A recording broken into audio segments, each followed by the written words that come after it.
All right, let's get back into the soundtracks. But first, we're going to start with some books.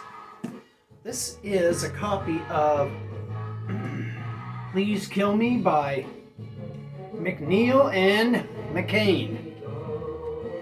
And this is a used hardcover copy. You can see where whoever owned it before me drew all over it. And it's kind of sun faded, but it's all here. But it's very used, kind of like what the book is about. Now that I think about it, this book, the history of how punk rock started and what it kind of turned into late 70s is, well, this book looks like what this book's about. All right, that's the Please Kill Me book. Okay, this book is by the singer of the New Bomb Turks, Eric Davidson. It's autographed. And this is about bands like the Gories, the Dwarves, Super Suckers, Devil Dogs, the Cynics, the Muffs, the Mummies, A Rocket from the Crypt, Dirt Bombs, and New Bomb Turks. So if you want to read about, I guess, the garage, what do they call it?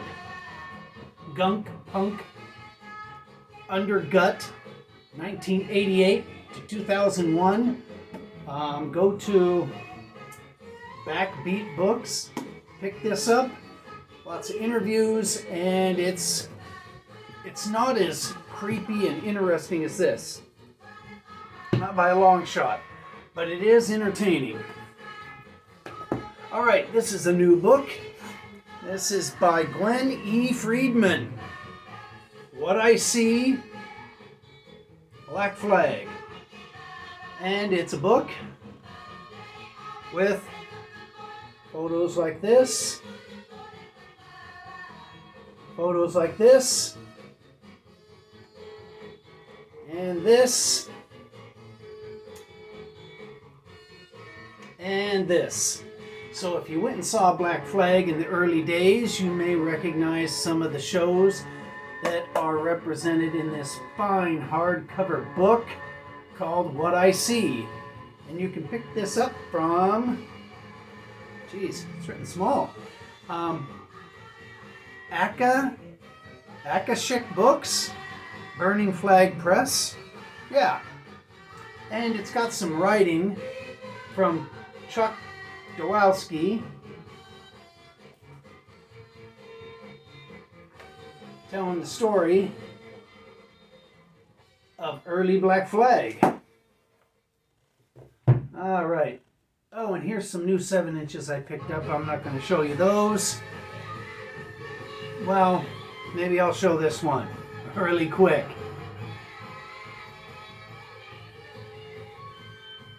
New Giza X. That'll be for another video. All right. My Bloody Valentine.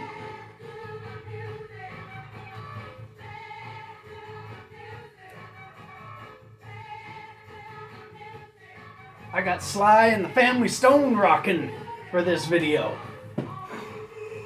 And the artwork on this My Bloody Valentine from, what's this from? Yeah, Waxworks Records is kind of the main reason you'd buy it. It's that basic Friday the 13th, early 80s, late 70s horror movie music, except for the Halloween movies. They had a distinctive sound. Notes from the director, composer, and this one's red too. Anyway, this is fun to look at. It's kind of fun to listen to if you speed it up.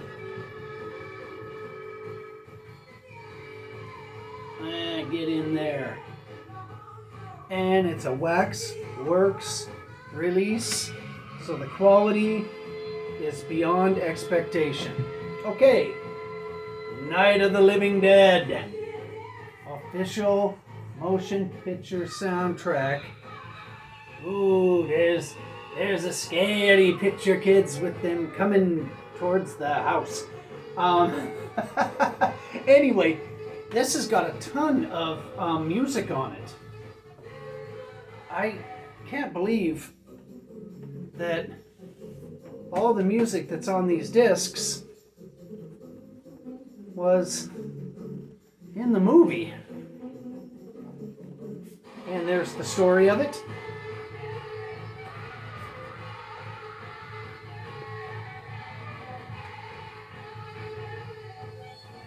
And what you're hearing now is newly acquired Sly and the Family Stone 7 inches that I picked up in fabulous Hamtramck. Here's what the records look for night. Here's what the records look like for Night of the Living Dead.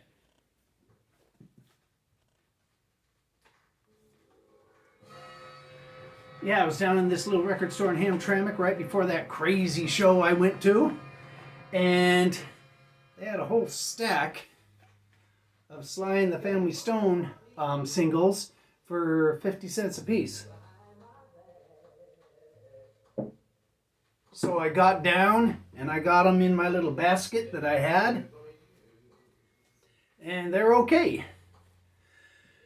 Here we go, Spawn, the cartoon album. And this is 3 discs. They all kind of look like this as far as the inner sleeve. And the records all look like this. And this thing, I actually bought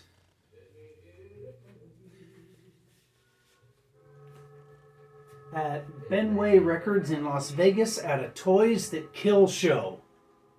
Believe it or not, they had this on the wall. He wanted 20 bucks for it. I'm glad I bought it. It has got Korn. I've never listened to that song on this. Filter and the Crystal Method. I haven't listened to that song either. Marilyn Manson featuring Sneaker Pimps. The song is Long Hard Road Out of Hell. I listened to that one. Kirk Hammett. I haven't listened to that one. Butthole Surfers and Moby. I listened to that one. It's not very good. It's got Prodigy. Tom Morello. A Silverchair Thing. Henry Rollins and Goldie. That one's okay. Incubus. Grey Boy. Slayer. Atari Teenage Riot. Soul Coughing. I've never heard. I didn't even bother playing any of those songs. I just played the Marilyn Manson, the Butthole Surfers, and the Henry Rollins. So maybe some of those songs will forever be a mystery. Oh, and also, as of today, I think, I might be jumping the gun here, but as of today, winter ended in Detroit. It was kind of warm. Although, now it's getting kind of cold. I just went outside. I don't know what to say about Detroit. It's a heartbreaker. Here we go. This is the soundtrack to Lost Highway. And it's a movie by David Lynch. And it's got David Bowie and Lou Reed and Marilyn Manson and Rammstein and Trent Reznor and Nine Inch Nails, Smashing Pumpkins. I never really listened to this. This is the simply vinyl copy. This isn't the re-release. This is the release.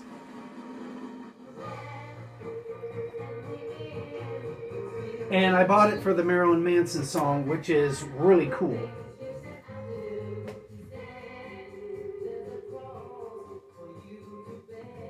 All right, here we go.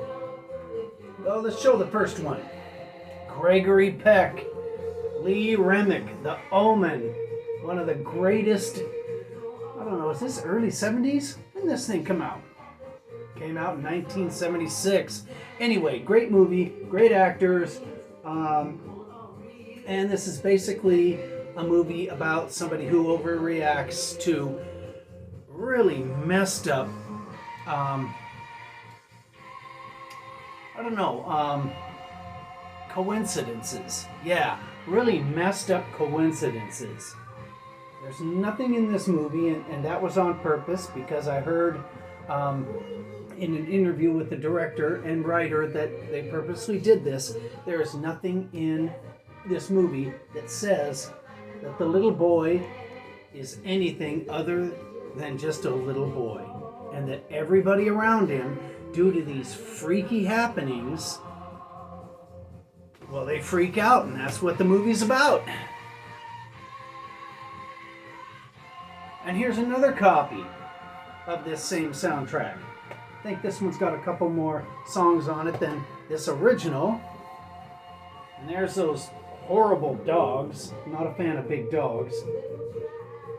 And this is soundtrack to The Omen, 1976. Except this is off. Excuse me. This is obviously a fresher copy of it. And what does this disc look like? Oh, ooh, that's scary. It looks like blood on, I don't know, black pavement. And let's see who put this thing out.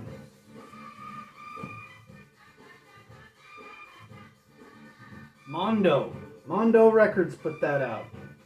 So if you're a fan of Gregory Peck and Lee Remick, you'll dig that old Omen movie. All right, let's get into a great movie. This is one of the greatest movies, one of my favorites. I watched this movie probably once or twice a month.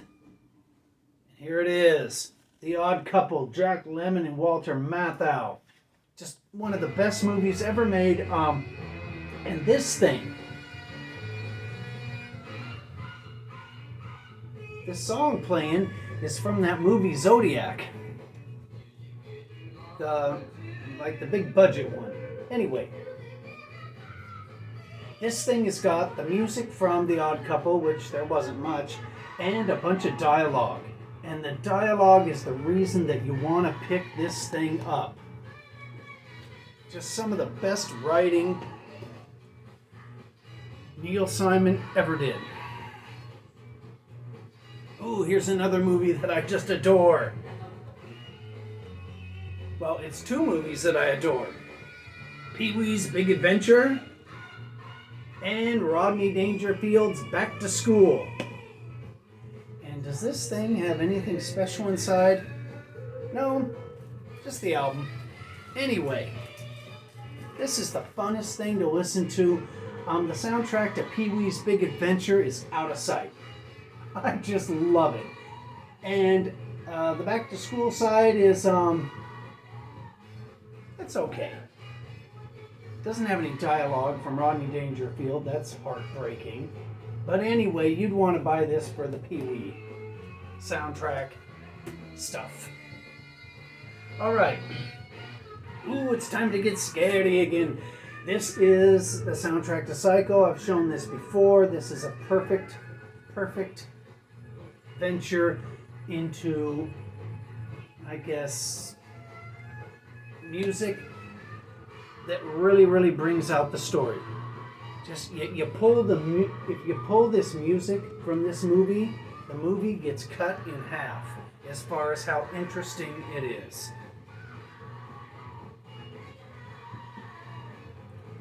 All right, here's another perfect thing. Rock and Roll High School. This thing's got everybody on it. And one of the best songs on this is Teenage Depression by Eddie and the Hot Rods. Just can't listen to that song enough. It's great. And it's got the Ramones live, probably at the Roxy on it. 1, 2, 3, 4, 5. 5 songs by the Ramones live at the Roxy on this thing. And it's also got a really cool version of Come On Let's Go by the Paisley Brothers with the Ramones backing them up. And it's got I Want You Around, a cool version of Rock and Roll High School. That is a great record. Ooh, now we're gonna get back to the scaredy stuff, kids. There it is, soundtrack to The Exorcist. Strangest thing you'll hear all year is putting this thing on the turntable, sitting back and listening to it. Out of sight. And here's my autograph copy of the newer version by Wax Trax Records. There's Linda Blair floating around. And what's this thing look like? I think it's just like clear vinyl.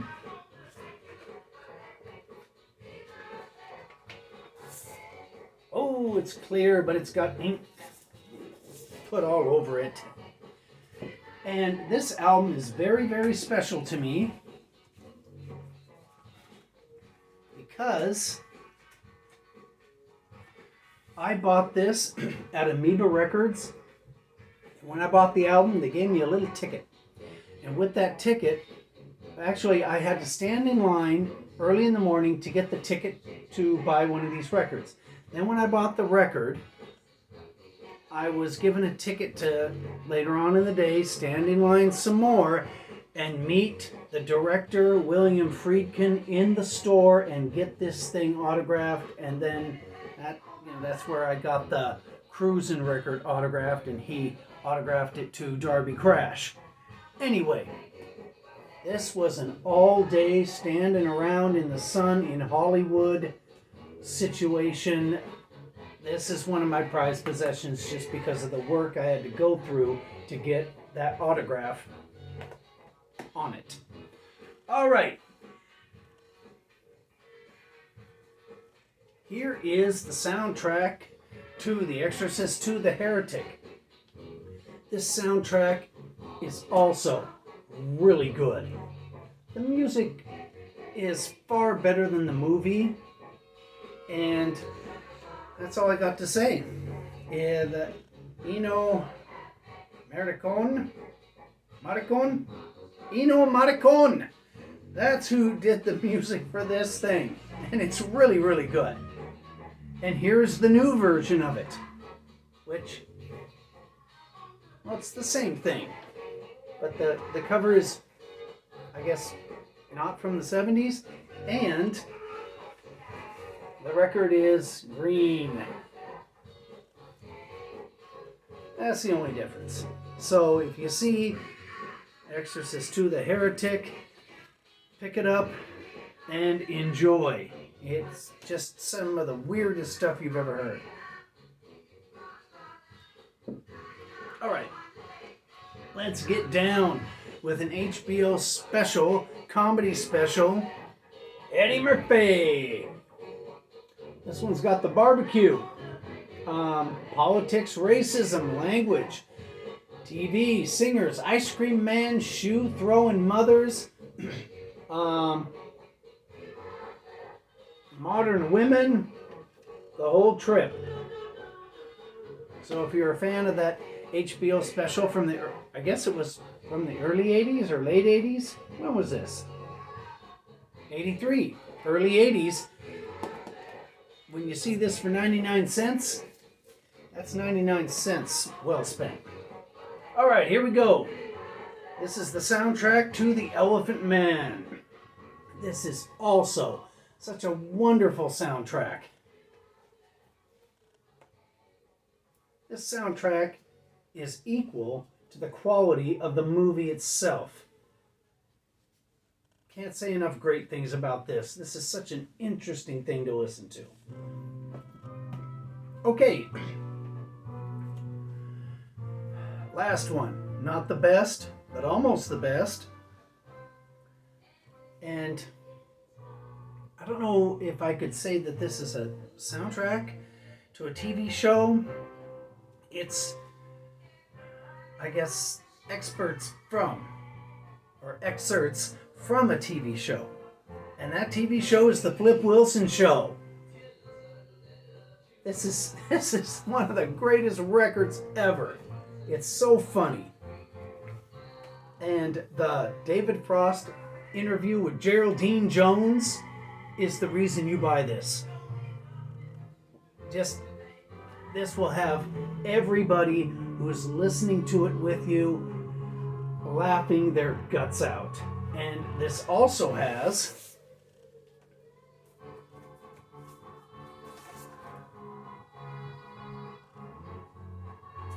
it's got no, not those. This has got the Reverend Leroy. The Reverend Leroy on this is another reason to put down $3 when you find this thing.